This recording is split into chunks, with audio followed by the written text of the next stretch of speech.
Adriana Sanchez, the Director of Communications here at National Marriage Week. National Marriage Week launches every February 7th through the 14th, and it's a fun time of events all across our nation. But it's also a movement that is growing all year long, when we're ministry leaders, churches, those in our government, and even us as couples are coming together to stand up and say we value our marriages. Our families and our country can flourish when the marriages within our homes are strong and healthy. So, we are so glad that you wanted to join us this evening and that you want to be intentional about growing individually and in your marriage. Each of our panelists is freely giving of their time to be here for you this evening to serve you in your marriage. Whether your marriage is struggling or in a really good spot, we are here to help arm you with the skills to make it even better. We are cheering you on. So let's get started. Hello, viewers. I'm so happy you joined our National Marriage Week panel discussion tonight. I'm Amy Morgan, your host for this evening. We're here tonight with a panel of experts who've helped thousands of couples learn better ways to build togetherness while honoring each other's unique characteristics. I am so delighted to introduce you to our distinguished guests. We have Dr. Kimberling, who has been a professional counselor for 40 years and has been married to his wife, Nancy, for 53. He has authored 3 books and is president and co-founder of Awesome Marriage, which helps thousands of couples build an awesome marriage each day. George and Tondra Gregory are the founders of Journey for Life, a national marriage ministry dedicated to equipping and educating couples to build successful relationships and marriages. For the past 8 seasons, the Gregorys have served as the official chaplains for the Los Angeles Chargers NFL football team. They also previously led the marriage ministry at Saddleback Church and are the authors of The Marriage Game Plan. Dr. John Van Epp is the author of Becoming Better Together for Couples and How to Avoid Falling in Love with a Jerk for Singles. He has certified more than 40,000 instructors in his Love Thinks relationship courses that have been taught to more than 1 million participants worldwide. John and his wife of 46 years, Shirley, are proud parents of 2 daughters who each have a loving husband and have welcomed 5 grandchildren. Thank you all so much for being here. Thank you, Amy. Oh, that's Thank great. you for having us. Oh, people often think that togetherness means seeing things the same way, but togetherness is often rooted in embracing each other's strengths, stepping in for the other's weaknesses, and honoring the individuality each brings to the relationship. It helps to define a term to get a clear picture of what we're discussing. Dr. Kim, how do you define togetherness? I really like to use the word interdependent to describe, I think, where a relationship that's where each spouse values each other. They're independent, and that interdependent is different than independent or codependent. It's this couple living out this interdependence. They have the same focus. They want the same things in marriage, and they don't lose their individuality. It's not like we just become one, but we still have the way we were created, our individuality. And so both couples, when they realize that they're stronger together, and I think that's what most couples want. They want to be that way. And so sometimes couples say, well, how do you do that? Well, let me mention just a couple. Emotional connection, which I think is really, really important for couples. It's this deep bond couples share, their hopes, their fears, their joys, all those kind of things. And they know that they listen to each other and they have a safety in the relationship. And then physical presence, it's not just the intimacy, it's making time to be together, whether it's in conversations daily, activities as a couple, prioritizing quality time. I guess that's what I'm saying, because we all have these busy schedules. And so many times I'm counseling a couple and they say, we want to do that, but we don't have time. And it's really making that time to do that. And then one other thing that I think is really good is just have a shared purpose. And some of the couples that are listening today are watching us maybe raising kids. So certainly that's a shared purpose. It may be building a life together that reflects their values or their Christian values. And it's making decisions together and supporting each other in everything you do. And I think when you do that together, then I think it have that interdependence and you have that togetherness that we want. Don't try to do all of them at one time. I think it's good to just pick one thing to focus on. Maybe you talk on or focus on physical presence or a shared purpose and really develop that in your marriage then you can try some other things. But taking steps forward to really feel that togetherness, that I think is why one of the big reasons marriage was designed in the first place. John, you've done some research on compatibility and how differences blend. What can you share with us? Yeah, compatibility was one of the first areas of marriage research, 100 years ago or so. And, basically compatibility was, how are two people similar? And of course, you want to have things like similar values and a similar faith. But as the years went on and the researchers continued to look more deeply, they found that, opposites attract, right? So a lot of the qualities of my wife were very different than me, and they were the most attractive to me. Mm-hmm. And so the question that researchers began to really explore was, how does a couple actually take their individual differences and blend them together in some kind of a way that is mutually beneficial?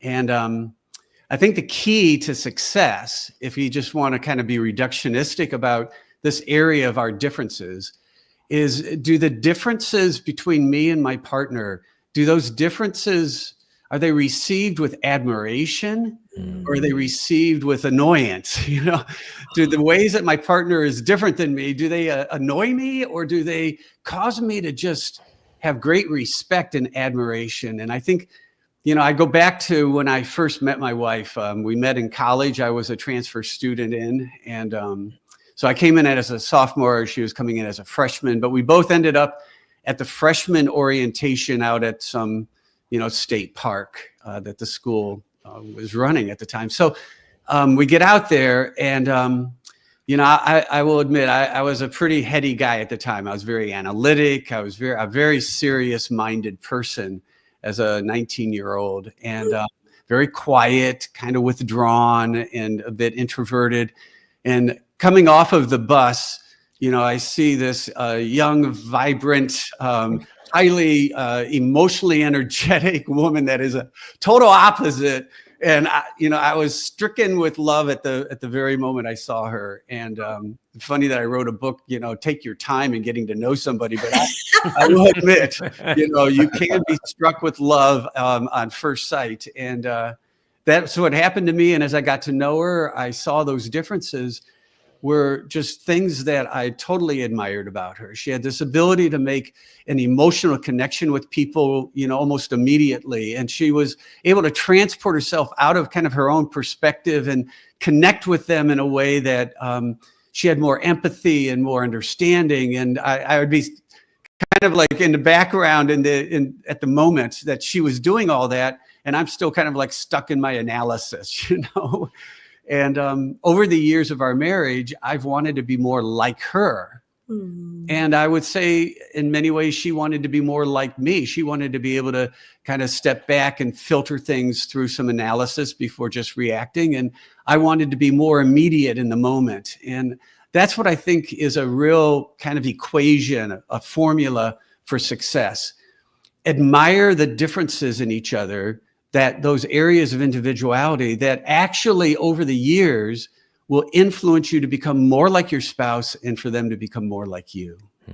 Oh, and now Tondra and George, you have a perfect example of how you had some different styles and how you've met in the middle. Would you like to share that? We all love to hear stories.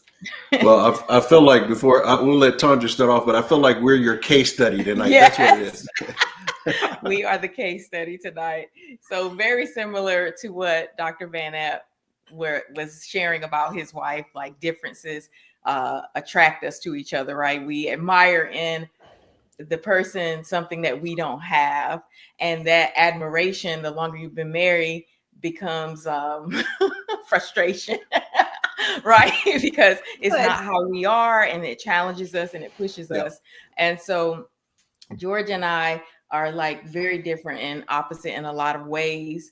And so we had to learn how to accept each other's differences and allow ourselves to be influenced how we were different. And one area that might seem minor to someone who doesn't struggle with this, but we saw time differently. He was raised with his dad. And this is the first year of marriage, by the way. This is, so yeah. we've since grown out of this phase. We've tackled it, but it was a big deal. Something small can grow if you don't resolve it and get to common ground on it. Yeah. So as it relates to time, so my dad always taught me, hey, being on time is never being on time. It's being 15 minutes early.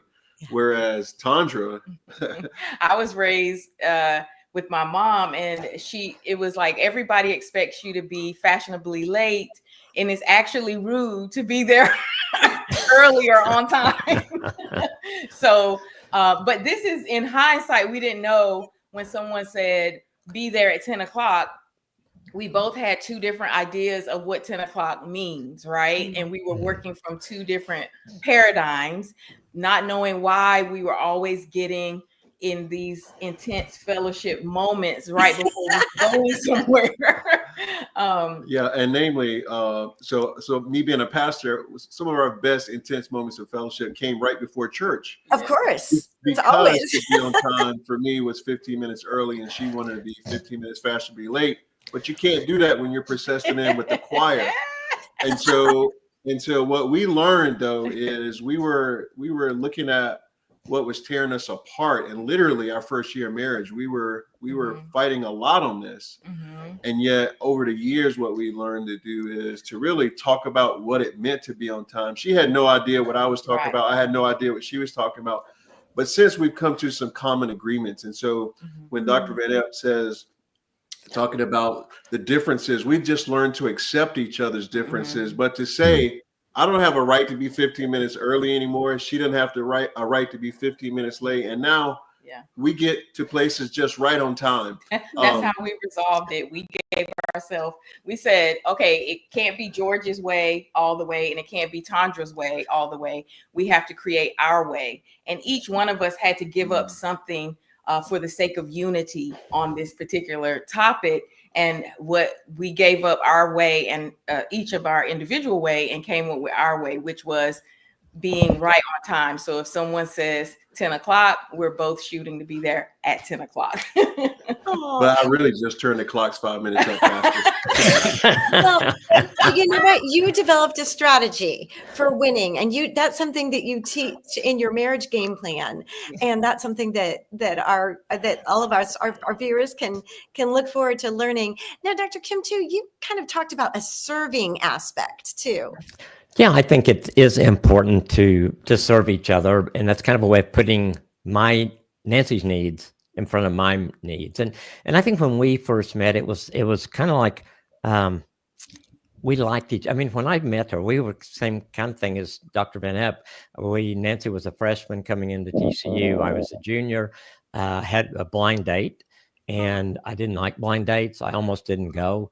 And when this woman walked out and said she was Nancy, I didn't care what differences she had anyway. I was going to marry her. It did not matter then at all. And so I think what we learned over time was how to serve each other, how to have a shared purpose, and how to be safe with each other. Because I think a lot of times, certainly in counseling, one of the problems besides communication that a lot of couples have, they've been trying to change each other. They just think, I want to, if they would just do this or do that, or that my way, if they could just see my way, things would be so much better. And so I think when that happens, it creates these barriers to connection, to vulnerability. And so I think the more we learn to embrace those differences and see that there's value in them. And it took us a while to do that, because I think really when we were dating for the 2 years, we thought we were very much alike. And I don't know that we saw many differences at all. I think we saw things we valued in each other, like Dr. Van Epp said he and his wife did. But as far as the differences, and then 2 weeks into marriage, it was like, oh my gosh, we have got some differences here. And we were trying to change each other. And it was like the way we problem solved was, we thought, I guess we didn't have a lot of solving problems when we were dating. We get married and we're solving a problem. Well, Nancy wants to get the answer now. I mean, let's stay up till whatever to get this done. And I'm thinking, I can have time to process this. I got to think about it. And so we had to realize, because when I'd say, I need some time, she'd say, why do you need time? Let's get this done. Yeah. My problem was sometimes I'd ask for a timeout and then I wouldn't come back. So it finally got to where she said, you don't get timeouts anymore. You can sit here and think about it. So we had to figure those things out, and not quite to try to change each other. And I think that's something that all couples kind of in the back of their mind think, if my spouse would just do this, just do that, our life would be better. And yet that doesn't help you to embrace their differences. It's learning to value those differences and see that God put you together for a purpose. I tell couples all the time, if you were exactly alike, it would be so boring. You need those differences because it grows you over years. It challenges you. And I think that's another big part of what marriage is all about, is that I wanted to be I wanted to be a better person 50, 60 years later than I was the day we got married. Mm-hmm. And once we kind of got on that path together, it was a lot easier to accept our differences and really grow together in those. Dr. Kim, I really like that. We hear all the time. I've done a lot of premarital counseling. I'm sure, George, you do too, especially as a pastor. And I kind of started my career right after my wife and I married in a pastoral position of a church plant in Northern Ohio, and did a lot of premarital counseling, even with a small, fellowship of believers. But it's a common thing to say, don't get married to change that person, right? So we hear that, but I'm not sure where I heard this, but before I married, I had kind of adopted, you might say, a revision of that statement. I'm getting married because I want to change. I want this person that I'm marrying to make me, just like you said, Dr. Kim, to make me a better man. And that was part of kind of how we shared our vows, is that she's marrying me to help her become a better woman. And we're in this process of change over a course of a lifetime, because, we value what each of us is bringing to this relationship. So when we're talking about, what does a union look like when you're still having individuality? Well, that individuality is the very spark. It's the very flint that sharpens, me as an individual. I wouldn't want her to lose her individuality, because that helps to sharpen it. And I just think of something else. It's similar to what John Gottman, a lot of you know his research, and he talked to kind of what made him famous was he came up with a formula, 7 positives for every negative in a marriage, is a kind of rule of thumb to keep marriages in a more kind of secure placement. And but with our grandkids, we have 5 grandkids, and I watch my daughters and say the same thing. Use your words, right? We've got some little kids going on. So use your words. And I think that's a great motto for all of us, to take that kind of concept that Gottman, crystallized, and to put it into practice,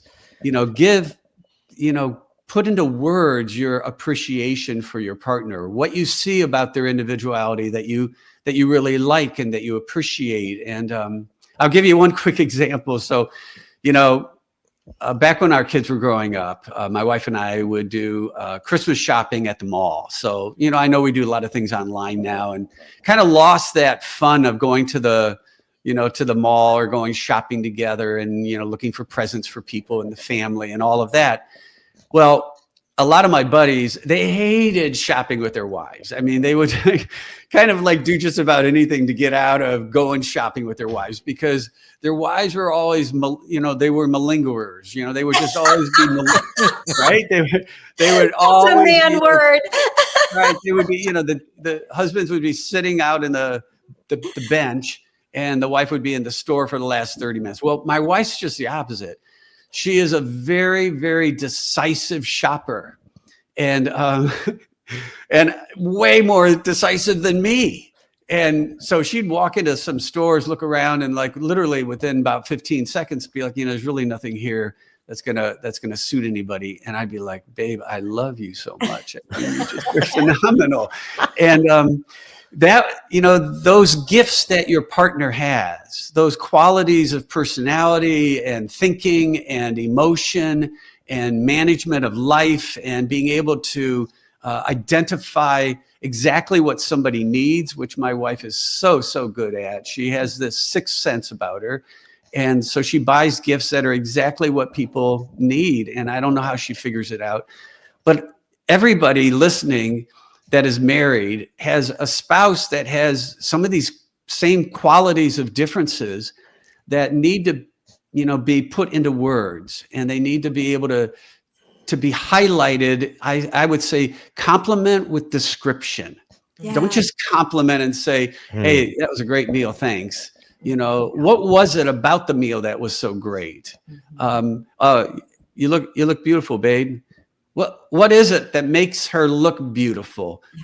Be descriptive, and compliments with descriptions will really take that kind of praise, that compliment, that positivity that needs to be 7-to-1 ratio, but it takes it to a way new level, because it's not just words. It starts to become believable. You really are not just hearing the same thing over and over. You're hearing something that is really meaningful from the heart. Oh, I'm so glad that you said from the heart, because Tondra and George, that's one thing you talk about is that heart motivation and honoring each other. Would you like to share a little about that? Yeah, I think that word honor, right? That's a missing component in a lot of contemporary marriage today. Like, it's almost an archaic term. Why? It's because we're fighting for our needs. We're fighting for ourselves to be heard. And honor just means that we put the priority on someone else, right? It doesn't mean that we lose our identity, but it's like we're teammates. Tondra and I were teammates, and this is what we teach our NFL players that are throughout the league. We teach not only are you on a professional team, but you're on a marriage team together. And if your spouse is honoring you and you're honoring your spouse, then what you're both fighting for is to prioritize each other. And our needs get met when we prioritize each other. And so for us, I think it all boils down to the mentality of it's about the we versus the me. And I think that's so many times, I think, again, that people are fighting for their own voice to be heard or their own prioritization, that if we could learn to do, as Dr. Van Epp was just saying, with the specificity of that appreciation, or, to stop the time to champion your spouse in a certain way. I think we got to go back to the basics. And that's some of the things that we try to teach that our players and spouses. Yeah, for sure. Definitely. Because I do think that's a very countercultural way of looking at marriage, because I do feel that people are very self-absorbed, and it's about their happiness. And when they're looking for a partner, they're looking for a partner that makes them happy, right? And this is the flip of that. It's about the other person. And if you're so self-focused on yourself, of course, you're not going to compliment your spouse. Of course, you're not going to affirm them, because you're looking to just receive. And it's not about what you're giving. So I do think it's a challenge in today's dating world to making sure that they understand what marriage is designed to do and the challenges that come with that. But it's definitely if you have someone that is meeting your needs and they are trying to make you happy, it's not your right. It's a opportunity, and that's something to be grateful for and thankful for. And so, yes, I do think that's a challenge. And marriage is about more than just getting your own needs met. It's about more than and that.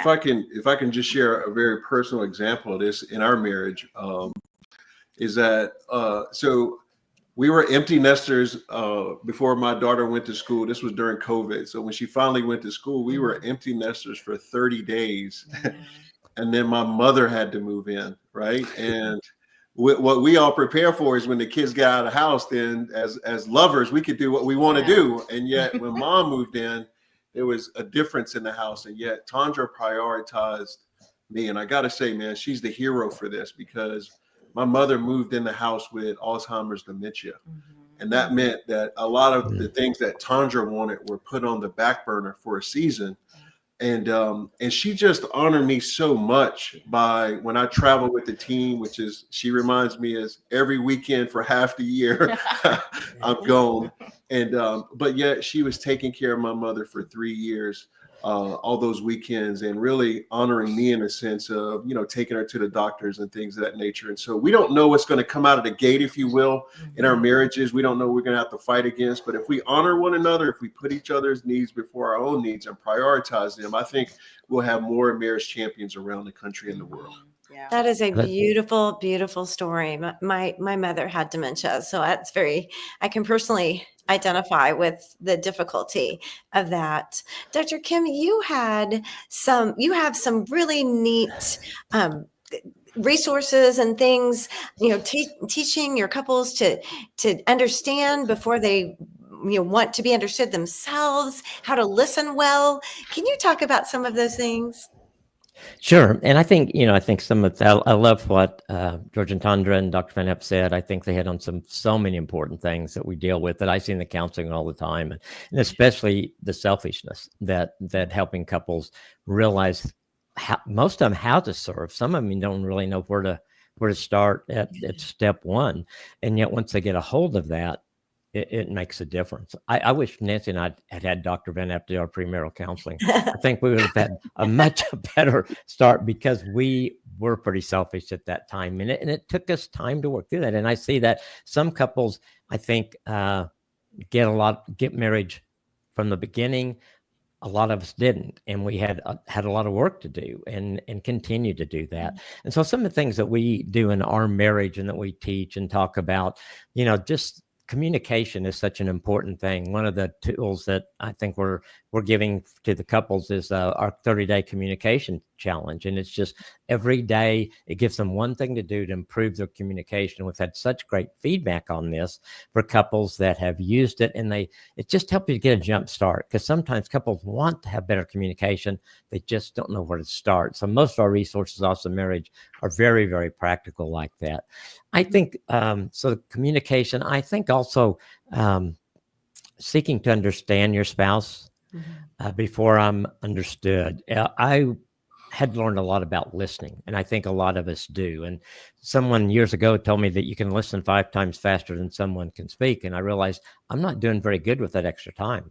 I'm thinking about what I'm going to say when she stops. I'm going to think of what I'm going to do as soon as she stops, and those kind of things. And so I think we have to learn to really focus on what our spouse is saying. And we talk about looping it back to them. Make sure you understood what they're saying, and wait until, especially if it's something important to your spouse. Sure, if you're just talking about picking up something for dinner, but if you're talking about something that's important to your spouse, you got to understand it. And when we feel understood, when Nancy feels like I understand her, I feel like she understands me, there's a connection that happens there. It's like, oh, wow, we really get this together. So I think that that's something that's really important. We talk a lot about date nights and how important those things are to couples. A lot of couples, I think, don't even know how to have a date together. I think when you double date with another couple, I don't consider that a date night. I think it needs to be the two of you. I think if you go to a movie, you got to go to dinner or somewhere afterwards. You've got to use that time to communicate. And one of the things I tell couples all the time is that is for fun. Your date night is for fun. Don't bring up what you've been talking about all week that you still haven't agreed on. Don't bring up what you're going to do with the kids. Just spend that time together and have fun together. And, sometimes I learned some things about Nancy a couple of weeks ago. We were out, and I asked her something about when she was in second grade. Well, I learned about a best friend she had I'd never heard before. I learned about some funny things that had happened that I'd never heard before. And I believe you can't learn everything there is about your spouse in a lifetime. And so I think if we get bored in marriage, I think it's our fault, because I think there's so much to learn about each other. And so I think seeking to understand, for being understood, all those kind of things really make a difference. You empathize better, you understand each other better. And when you do that, I think you fight less. In my experience in counseling, if I get a couple to communicate well, to listen well to each other, and respond well to each other, their conflict goes way down. because they've taken the time to understand each other. And when you do that, it's like, like when we first started getting it earlier in marriage, we'd high five all the time because we'd never done that well before. And all of a sudden we're doing, so we're high fiving and doing all those kind of things. But so those are some things I think really help in growing, being together. And it's a process. I think it's something that I think when I got married, I thought, we're gonna get this figured out and we'll coast for 50 years. And that was so wrong. We will work on our marriage, I know, till we both leave this earth, because there's still things to learn about each other. We have changed. God has grown each of us. I've learned so much spiritually by seeing what God has done in Nancy's life. And I think she has in mine, although God seems to like her better, but that's okay. He seems to do more things there. So I think you just realize in marriage, there's so much value in doing these things we're talking about and doing consistently. Just make them a habit where they're just natural that you're doing them, and then reap the benefits year after year after year. And I think that's what it's all about. It's just getting better and better and better. I mean, actually we've been married 55 years now. I wouldn't change. Nancy and I talked about this the other day. I wouldn't change anything. We made a lot of mistakes, but with God's help, we learned from those mistakes. And there were very few mistakes that were big that we made again. We really did learn from them. And so that's part of the process. And you got to have, a few nicks and whatever going through things, because it's not going to be perfect. But if you resolve things and you move forward, then you've got a victory. And you want to have a lot more victories than you do failures. Oh, I love that. Now, I know, George and Tondra, you were talking about some things. We were talking about just the doing things together. Talk about that. You had some tips and things that ways you've grown in those areas. Yeah, we definitely talk about doing life together. And to do life together, like Dr. Kim was saying, like, you never really outgrow learning about your spouse. So taking an interest in what they're interested in, right? And so I know that George is really into plants. George, his name means sower of the land, is what the name George means. And he exemplifies that name to its fullest, and he is always getting his hands dirty. He is in his happy place when he's in his garden and he's just doing the plants. Everyone thinks that this is the handiwork of me, but it is the handiwork of George. I have no green thumb whatsoever. But what I do to take an interest in George, he teaches me about the different variety of plants. I sit outside and watch him work diligently. Not plants, succulents. Succulents, yes. His succulents. My husband has a green thumb too, and he has this whole. Yeah, he's big into succulents. That must be the thing. Yes. So me taking an interest, even though I don't have that interest or I have no talent in that area, I do enjoy watching him work. He likes for me to watch him work. He likes to teach me about all the different succulents. And how to take care of them. And so that's one way that I'm constantly trying to do life with him and evolve with him, is taking an interest in what he takes an interest in. And he does the same for me. Well, I'll say one thing about Tondra. So Tondra had never been into football before, but out of serving in the NFL for 16 years, 8 years here, and then another 8 with two East Coast teams, Tondra knows more about football because she's not letting me just have my time. Yeah. We spend time together doing that. Yeah. And then so on the opposite side, Tondra loves to love our family through cooking healthy, right? Not just preparing meals, but cooking healthy meals. Yeah. And so I'm her guinea pig. And now I've learned to watch TikTok videos to find healthy meals so that she can experiment on me like I am a test rat. Yes. And he'll find recipes, or he'll find articles about something healthy or something unhealthy, and he'll send them to me and he'll say, hey, I know you love to know about these things. Here's something that's been recalled, or here's something that's not healthy for you. And that's his way of sharing in the things that I'm interested in. And now we both love football. Now we both get to do that together. Yeah. So we like to say, just wherever we speak, and all throughout our new book called The Marriage Game Plan, we talk about how you're better together, right? You're a teammate, and teammates are better together. But I'd like to go back to something Dr. Kim was saying. I think that there's a lot in society. I just feel like couples feel like their marriage is going to be happily ever after, and you don't have any problems or any bumps in the road. But we absolutely learn through our trials and through mistakes and things of that nature. And so, but for us, back to our segment, we definitely have learned to do life together and to look at what each other enjoys and try to figure out how do we meet each other there together. Well, and as you talk about doing those dates and that shared time, John, I would like to, Dr. Kim, you said, your date night should not be your meeting. And John, you have a great plan for helping couples when they do have that meeting. So will you talk about your couple check-ins and your team meetings, and you have some great ways to kind of keep those two things on separate but equal tracks? Sure. I have a course called Couple Links, and we have certified instructors that teach it. And then I have a book, Becoming Better Together, kind of like similar title to what you were talking about, George and Tondra, but Becoming Better Together, that is essentially kind of going over this. And I just want to kind of back up to prior to me developing that course, several decades ago. I had a counseling practice, and a lot of couples would go on like a couple retreat. They would have this wonderful experience. They'd be working on things, and they'd come back, and then I would meet with them, and it's like, well, we don't even need to do therapy anymore because they're all healed, they're fixed. They had this great kind of experience on a retreat. And the content, a lot of times they'd show me the notebook, phenomenal content, tons of content.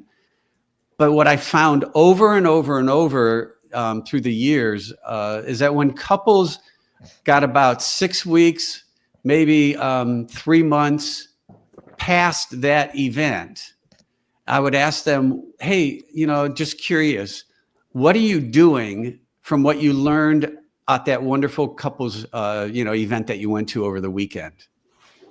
And almost invariably, they were doing only one thing. And it struck me, if I'm going to develop a couples course, I'm going to determine the one thing that I want them to do that actually embraces or encompasses everything that they learned. Kind of like, what is the one primary key to success? And I think about George, and you're working with NFL teams, and just amazing, the expertise, the athleticism, the phenomenal abilities that are in professional sports. And I think about, here's a married couple, and they have those kind of exceptional qualities about them, but no team would be effective without planful organization. And this is where I think a lot of times married couples, we drop the ball, to use kind of a sports analogy, that, we want things to kind of just flow almost like spontaneously. We want to have good communication. We want to hear each other. We want to be there for each other, but we want it just to kind of be flowing in the moment. And we don't want to step out of, those moments and actually organize a planful meeting.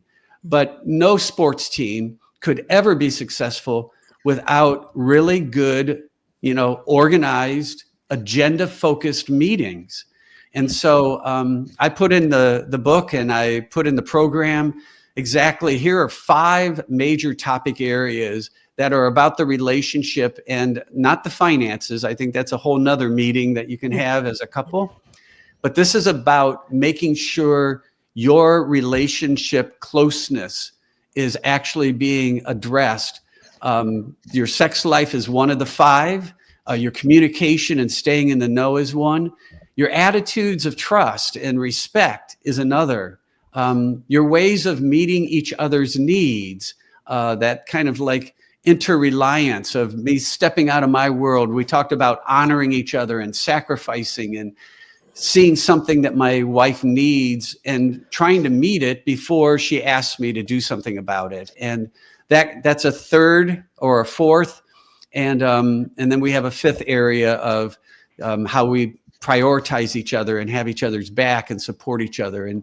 And so we have a very kind of simple, understandable way to have this agenda. But this agenda actually creates, I would say, a habit of meeting together every couple weeks, maybe every week for some couples, and just to kind of like move through this agenda with ease. And what we found over and over is, number one, hardly any couples that I ever counseled had regular couple meetings that were organized with an agenda. Number two, once they kind of got in the habit of doing it, there was this tremendous change of, the trajectory of their relationship. They were undoing bad habits and actually establishing good habits, because every meeting was kind of a retro look. Let's look back at, what we have done, together. What's been going good? What have we been doing? And then what have we been missing? Because the assumption of the meeting is there's always something that we're missing. So let's look forward, talk together about what we need to do. An example is one of the things that we have couples do in the course, and we include it in the team meeting, is to come up with the top 10 list of the most important things to me. And if you want to have a little fun, try to do the top 10 list of your partner and have them do your top 10 list. What are the most important needs and wants that you have, and put them in order. And couples kind of struggle to think those through, my needs and my wants, what's really important to me that I want my partner to know about.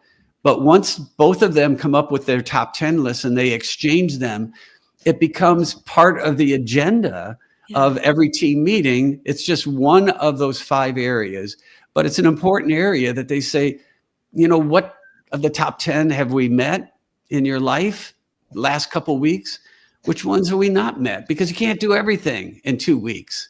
You just can't cover all the bases. You can't meet all the needs. So, what things? So there's always this expectation that there's something that we've accomplished and there's something that is still needed. And that's not going to make me defensive. That's going to give me an opportunity to know how to love you and to meet your needs and to make you feel secure in the relationship with me. These meetings, I think, have to be formalized. I think they have to be established almost in stone, you've got to just really make the promise to meet that regularly together. And then just like quarterbacks do the audibles, I think you have regular little check-ins with each other. But those check-ins actually are most effective when you've been having regular meetings that are more in depth, more understandable, and cover really all the bases of your relationship. Oh, well, and I love that you outlined the top 5, because several of those are areas that Dr. Kim talks about in his book, Love, Intimacy, and Sex in the Second Half, about how to build closeness. So Dr. Kim, will you kind of unpack that a little bit and piggyback on Dr. Van Ep's idea? Yeah, and I love all of that, because I think I just took up, you've got to be intentional. You just can't coast. Like we've talked about a little bit before. We have a simple thing at Awesome Marriage called the weekly checkup. And it's very simple, but it gives couples, you want to get in the habit of just touching base. And then, like Dr. Van Epp was saying, you have other things you work on. And so I tell couples, always be working on something. Always be working on something to be better.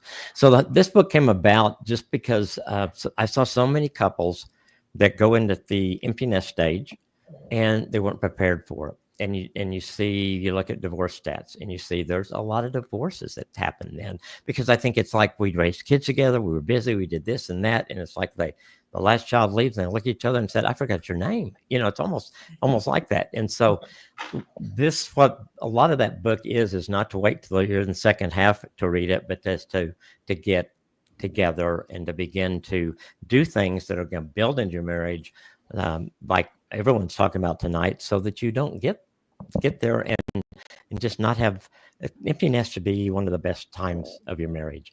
You have less distractions, but some people can invent distractions.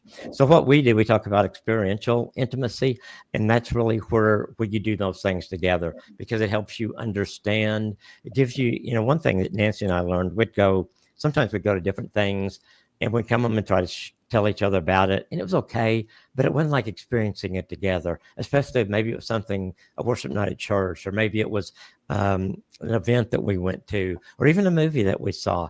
And just we thought, okay, those kind of things we want to do together so we can talk about it. There's emotional intimacy. It's always to learn something new about your spouse. Like we said, you just have so much to learn about your spouse. Non-sexual intimacy, I think, is such an important thing. And I think a lot of times, and guys are probably more guilty than anything, it's like you have all these ways to bond with a woman before you get married, and you save these sexual areas till your marriage, and then you start doing the sexual areas, and you kind of think, oh yeah, we ought to be doing those other things too. So you quit holding hands, you quit snuggling, you quit sitting together on the couch, and knowing that those things continue to bond you. I mean, God wired us with all these touch receptors in our bodies. And when Nancy hugs me, I can come home from a really hard day, and she hugs me. It's like, okay, I'm gonna go conquer the world. What are we gonna do tonight? Those kind of things. So I think it's important to continue to do those kind of things in your marriage. That just do the things that I tell couples a lot of time when they talk about they haven't had a date maybe in 5 years, and so they'll say, what do we do? What do we talk about? So I'll go back with them and I'll say, let's talk about when you're dating. What'd you guys do then? What'd you have fun with? What'd you talk about? And kind of get them into realize again, they really used to have fun together. They really used to love going out to dinner, and they'd sit there for 2 hours and didn't realize they were there that long. And just kind of building those things back into it. And then I think we talked to couples about with that, and in the book, about what are your obstacles? What's keeping you from having the marriage that you want to have, that God's designed for you? How do you get over those hurdles, and trying to help them identify that? For some, it's their family of origin, things that came in. That was one of the early things that Nancy and I found out is that blocked us is because we did conflict differently. Nancy came from an alcoholic home, which neither one of us at that time, I don't think there was anything written. We got married on adult children of alcoholics or anything.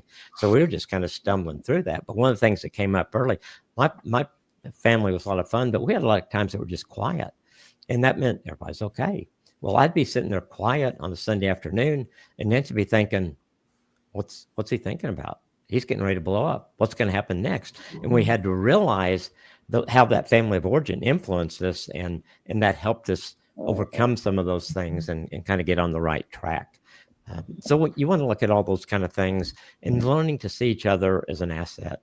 The more you do that, Nancy, we talked about the things to do for each other.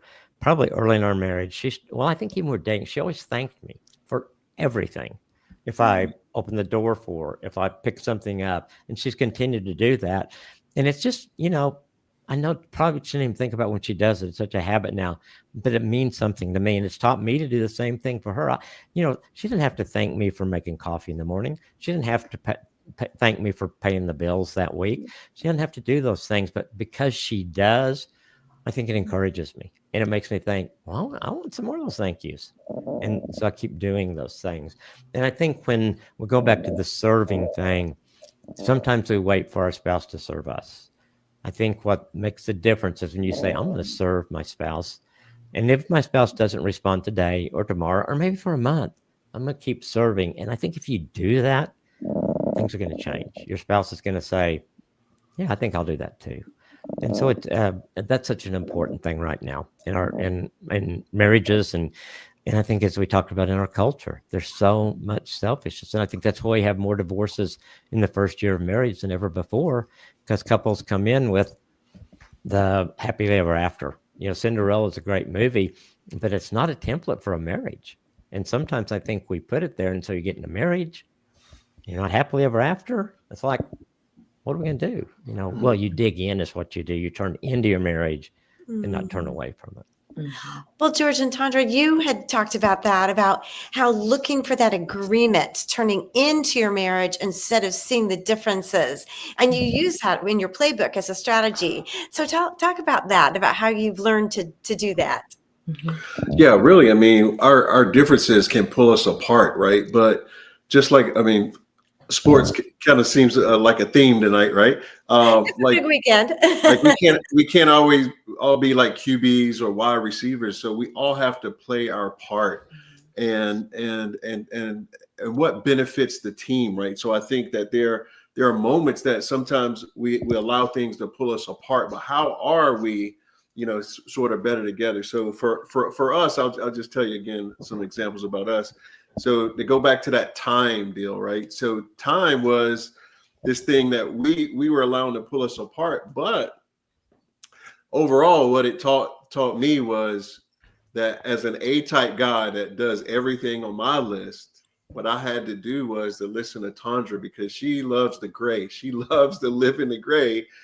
And I needed to take more vacations. I needed to remain in the now. I needed to get down on my knees when I came in the house. Here's the one thing my wife taught me. She taught me, don't come in the house and give the kids the Heisman. You're on the phone and you give the kids the Heisman. Just wait for dad to get off the phone. I love it. I love She it. taught me to get down on your knees and come on their level. And so that made me a better father. It made me a better player in the game in our marriage and as a husband, because I needed those things, but I wasn't that way. So I had to receive her.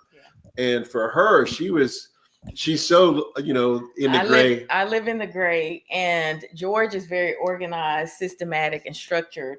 And he really influenced me and shaped me into being, you can't live in the gray all the time, right? You can't just be present all the time, because I'm also a licensed mental health therapist myself. And I love being in the present, and I can get lost in giving people 100% of myself in those sessions that I have as a relationship coach.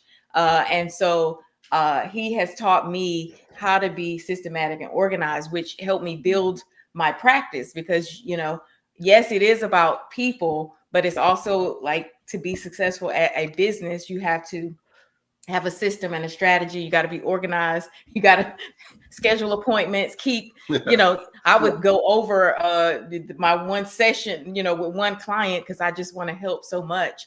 And the big part of the reason why we wrote the book, The Marriage Game Plan, is because we wanted to be able to help more couples than just one-on-one and equip them with tools. We wrote this book to be something that we needed as a young couple starting out, and marrying our passion for marriage and relationship ministry, and with our NFL chaplaincy, working with professional athletes and their relationships. So we said, let's merge these two. We're going to create a marriage game plan. It's called the book. It's developing a winning strategy for marital success.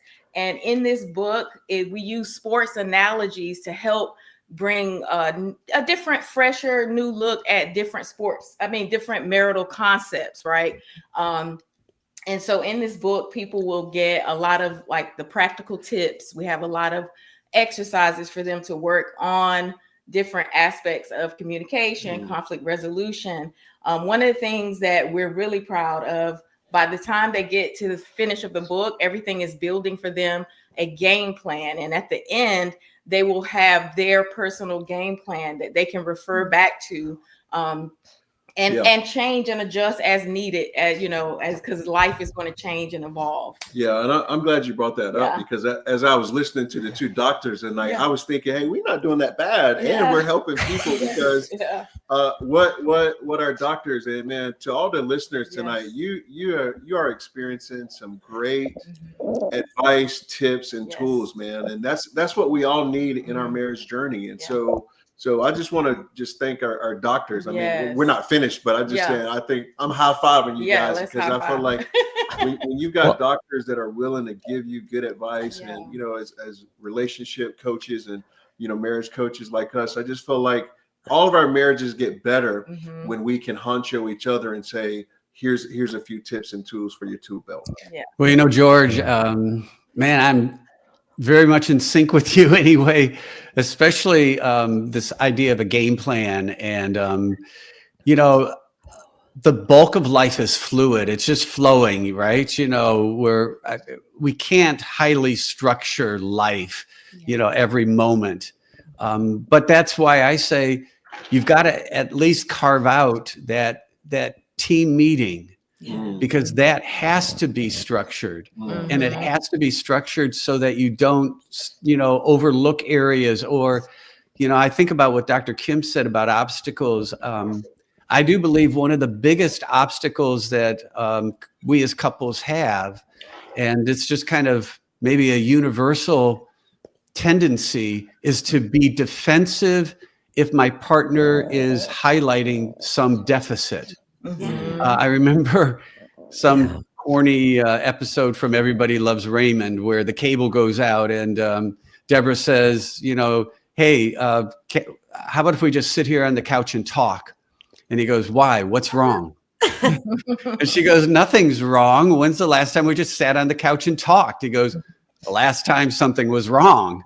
And I think that there's this sense that as soon as we're going to have a relationship talk, or we're going to have some focus on the relationship, there's immediate defensiveness. And that becomes one of the biggest obstacles. But where my book begins and where the couples course that I have begins is with this relationship reality. It's the starting point for success. And that's to acknowledge your relationship is always deflating. It's always losing its strength. You have a date night and you have a great time together and you have a good conversation and you kind of like are, in sync with each other, and you come home, and what happens by the end of the next day or 2 days or 3 days, whatever you gained is losing its kind of like its quality. New things have happened. You have more to communicate.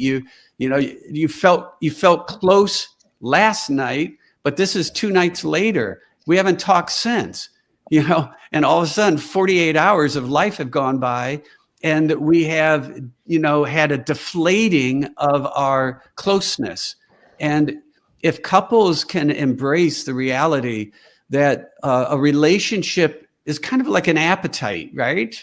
You feed it and it's full and it feels good, but it's going to get hungry again. Yeah. And there's this constant deflating of the closeness in the different areas of your relationship. You have a wonderful sexual time together and everything's great, but how long is that going to last? Well, we're done, don't need to have sex again because we just, had the best sex ever. So I guess that's it, right? I mean, these things don't even make sense.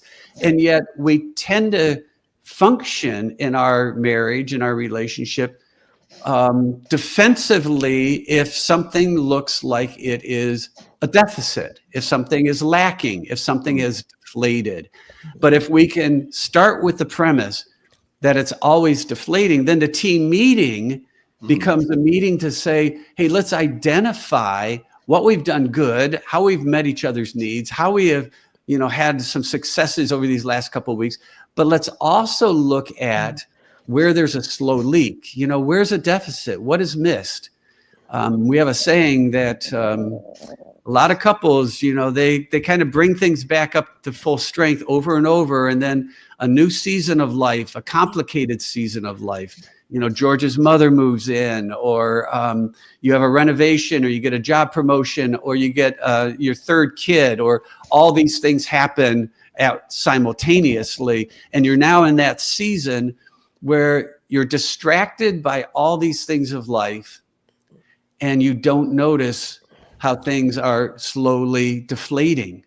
And all of a sudden, not talking very much, not having sex very often, not meeting together to meet each other's needs. All of a sudden, those deficits that were bothering you, that probably started a number of arguments, they just get tired of them and they become a new normal.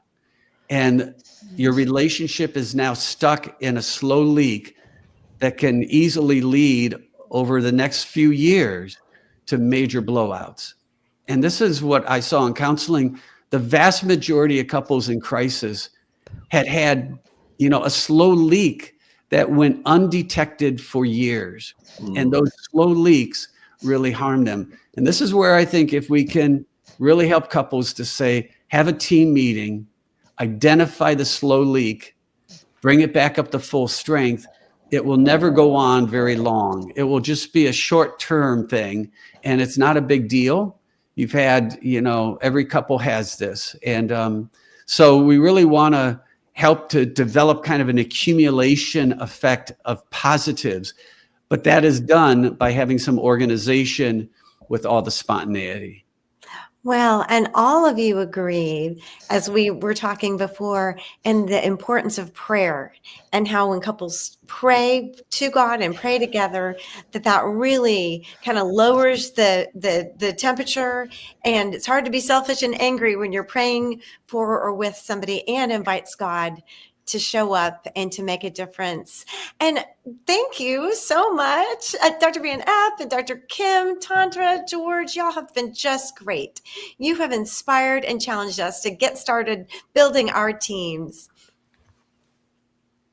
And viewers, thank you as well for joining us for National Marriage Week.